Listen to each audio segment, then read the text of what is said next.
Welcome back, everyone. For this lecture, we're going to continue the pharmacology series and talk about other paramedic medications that don't really fit well in any of the classes that we've discussed thus far.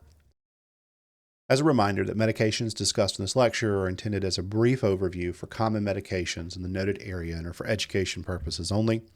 Please remember that allowed medications, their specific doses, indications, and uses will be subject to individual states, EMS services, and medical control physicians. Always follow your local and state policies, regulations, guidelines, and protocols for specific medications in your service area. First miscellaneous medication that we'll talk about is acetaminophen or Tylenol, often abbreviated APAP.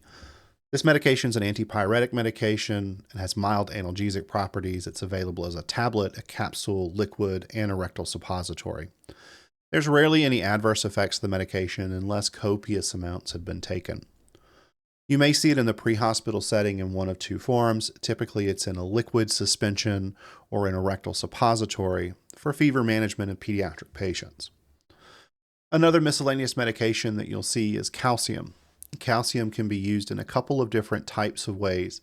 It's used as the antidote to calcium channel blocker overdose. So if you recall from our previous cardiology medication lectures, medications like cardizem, this would be used for the antidote for an overdose of that medication. Treatment of magnesium sulfate toxicity. It's also in the prevention of dysrhythmias or calcium repletion in patients with hypocalcemia, and calcium restoration from hydrofluoric acid burns or ingestion. Also is given occasionally as prevention for hypotension. Dextrose suspension solutions. These are administered through large IV catheters. Dextrose 50% or D50 has gone out of favor in medicine with the more appropriate D10. Although the medication calculation relevant to these is fairly straightforward, as dextrose 50% is just 50% of the volume by weight of sugar to water. So it's 25 grams of sugar and 50 grams or 50 milliliters of water. So dextrose 10% reduces that concentration to 10 grams of water per 100 milliliters of solution. So a 50% suspension versus a 10% suspension. The dosing remains the same for the patients. It's just preferred to give it over a slower infusion rate and in a less concentrated, as there's less complications with rebound, hyperglycemia, and necrosis if extravasation occurs within the tissue. Diphenhydramine is another common medication that's available both over the counter and used in pre-hospital medicine. It's a competitive histamine 1 receptor antagonist. It's typically administered intravenously or intramuscularly in the pre-hospital settings and does have some mild adverse effects. Mild sedation, palpitations, and anxiety are the most common. Glucagon is a naturally occurring peptide. It's manufactured commercially. This is used to treat hypoglycemia in patients where IV access isn't available for the administration of dextrose, or if the patient can't accept any oral sustenance to help raise their blood sugar, so things like oral glucose or actual food. It's also used in the treatment of severe calcium channel blocker overdoses and a treatment of a patient who may have a foreign body lodged in the esophagus, although that's not a common treatment in the pre-hospital world. The treatment of food bolus with this medication.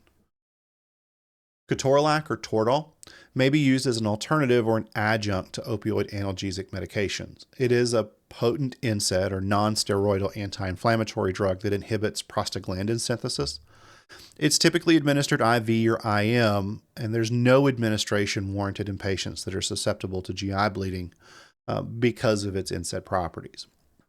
The other thing that's worth noting is this medication is frequently the best medication to be able to give in a patient who is experiencing things like kidney stones. Magnesium sulfate is an IV electrolyte medication. It's used in the emergency treatment of ventricular dysrhythmias. It's also used in the treatment and the correction of hypomagnesemia or low magnesium concentration. The prevention or treatment of seizures in pregnant patients with preeclampsia or eclampsia. If you'll remember from some of our neurologic medications, some of the benzodiazepines that are used in the treatment of seizures are pregnancy class D. So this proves as a safer alternative for some of those treatments as long as they're working. It keeps us from having to go to those riskier medications to use for those patients.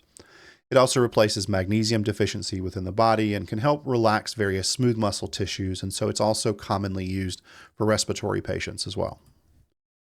Sodium bicarbonate is an alkalinizing agent. It's administered with rapid IV push or added to IV fluids for intermittent or continuous infusion.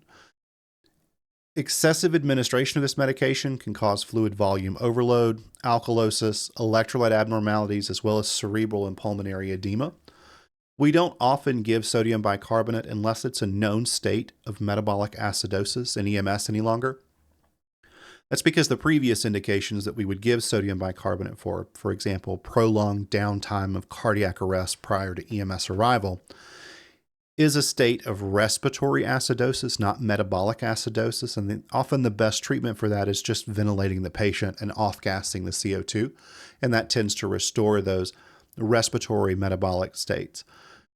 Patients that may have tricyclic acid antidepressant overdose, these are patients that will be in states of metabolic acidosis, where we may consider the administration of sodium bicarbonate.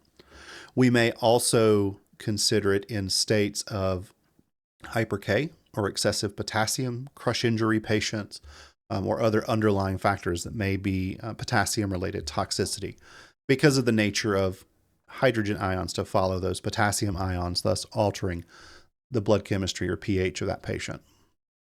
Thiamine is a commercial medication preparation of vitamin B1. It's used to correct thiamine deficiency.